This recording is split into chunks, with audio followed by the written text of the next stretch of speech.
बंदे आजिज हूँ यारब कर मेरी तौबा कबूल। हजरत ख्वाजा मोहम्मद हसन शाह सूफिया और बेरिया के वास्ते। कारोबारी मशरूफियात और अखलाक हसना। तालीमी सिलसिले के अख्तिताम के बाद हजरत किबला अपने आबाए कारोबार में मशरूफ हो गए। आपके वालिद गिरामी शेख रमजान अली साहब मुख्तलिफ गांव के जमींदार भी थे और इसी के साथ कपड़ों की तिजारत का भी सिलसिला था। इलाके के अवाम और खास आपको इज्जत और एहतराम की नजर से देखते थे। शेख रमजान अली साहब दोनों महाज पर कामयाब थे। जमींदारी के मामलात भी खुश असलूबी के साथ तय करते और तिजारत में भी जमींदारी का उसूल अपनाए हुए थे। आपके साहबजादा मोहतरम भी विरासती औसाफ और सलाहियतों से मजीद थे। किसी भी शख्स के बारे में सही मालूमात हासिल करने के लिए उन लोगों से ज्यादा मोतबर और कोई जरिया नहीं हो सकता जिनके साथ बचपन की लाउबालियों, जवानी की शोखियों और बुढ़ापे की संजीदगियों का दौर गुजरा हो।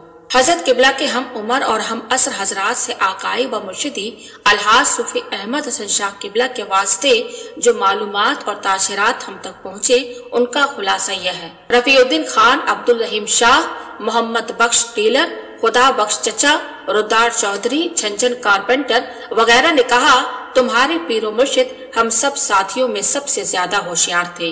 कोई चीज खरीदते तो बहुत तहकीक करके लेते, भाव तय करने के बाद खरीदते, जिंदगी के हर शोबे में बहुत सोच समझ कर फैसला करते, बचपन ही से बूढ़ों की तरह दानाई और समझदारी की बातें करते, बुरी सोहबत और गैर शरई व गैर अखलाकी उमूर से फितरी तौर पर नफरत करते थे। अच्छे लोगों की वजहकता और तौर तरीके अपनाए रहते, मिजाज में खामोशी, जहन में बेदारी, गुफ्तगू में शीरनी, कल्ब में नरमी, मामलात में सफाई, अखलाक में पाकीज़गी के अनासिर बचपन की हुदूद पार करने के बाद दौरे शबाब में भी रहे।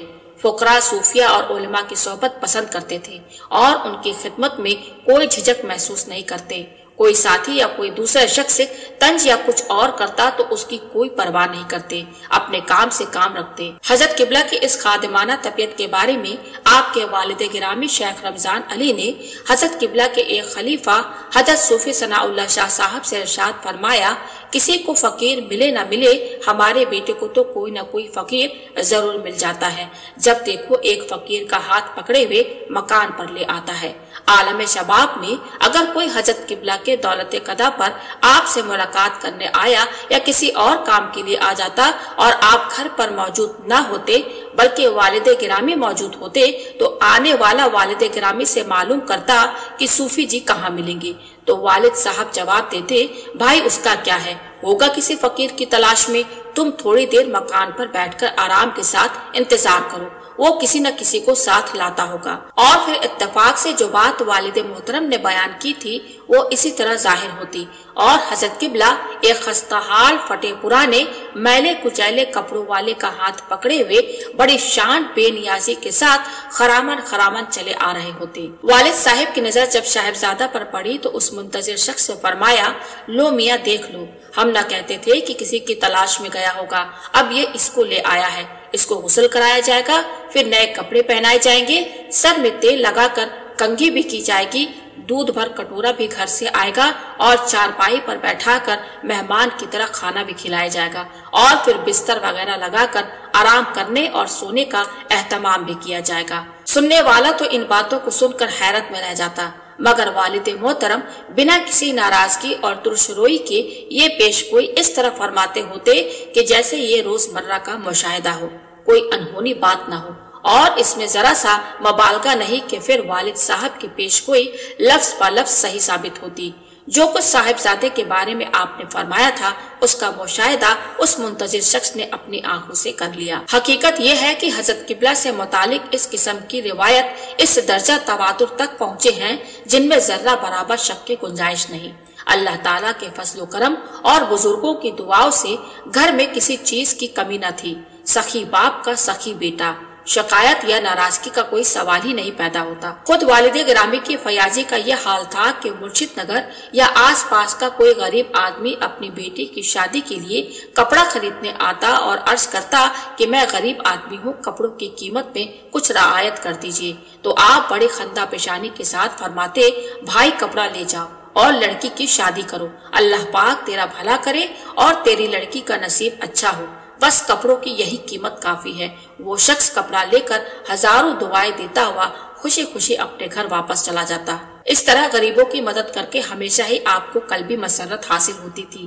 اللہ اللہ، مزاج میں کیسی پاکیزگی تھی، دوسروں کی خوشی کو اپنی خوشی سمجھ کر مدد کرنا اور اس کی خوشیوں میں شامل ہو جانا بس توفیق خداوندی کی بات ہے۔ یہی نہیں بلکہ ٹھیکیدار صاحب مصیبت اور پریشانی میں بھی لوگوں کی دل جوئی اور مدد کرنے میں پیش رہتے تھے۔ بیماروں کی تیمارداری، عیادت اور دیکھ بھال کے علاوہ اگر کسی کا انتقال ہو جاتا اور وارثین غریب ہوتے تو اطلاع ملنے پر آپ خود وہاں تشریف لے جاتے، کفن کا انتظام بھی آپ اپنی طرف سے کرتے۔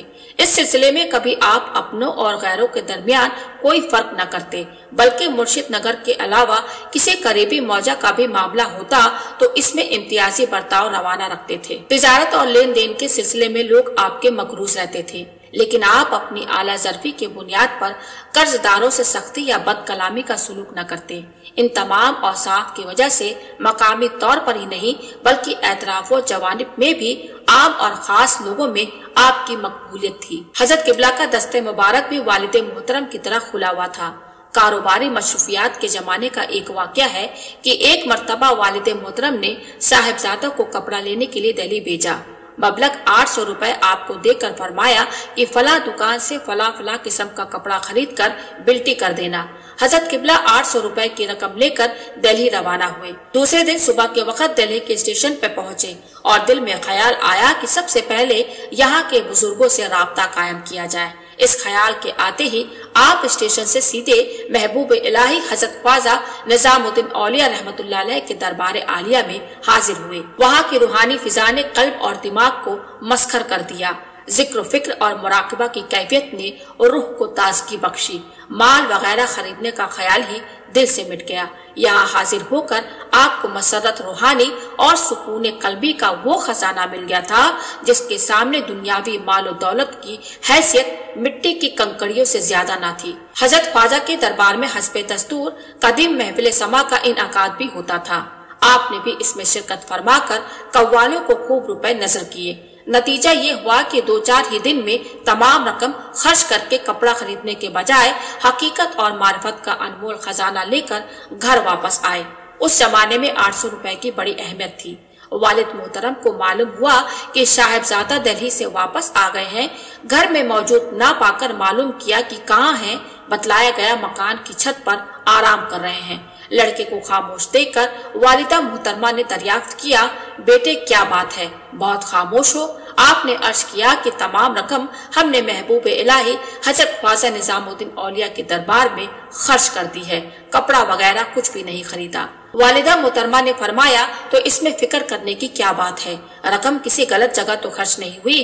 پھر والدہ محترمہ نے تمام ماجرا آپ کے والد گرامی کو بیان کر دیا۔ والد محترم خاموش رہے اور فرمایا کہ ہم سے تو ملاقات بھی نہیں ہوئی۔ والدہ محترمہ نے فرمایا کہ شرم کی وجہ سے نہیں ملے۔ آپ نے فرمایا پھر اس میں شرم کی کیا بات ہے، روپے ہی تو خرچ ہوئے ہیں، اللہ اور دے گا۔ والد صاحب سے ملاقات ہوئی تو انہوں نے معلوم کیا کہ کیوں میاں صاحبزادہ کپڑا کہاں ہے۔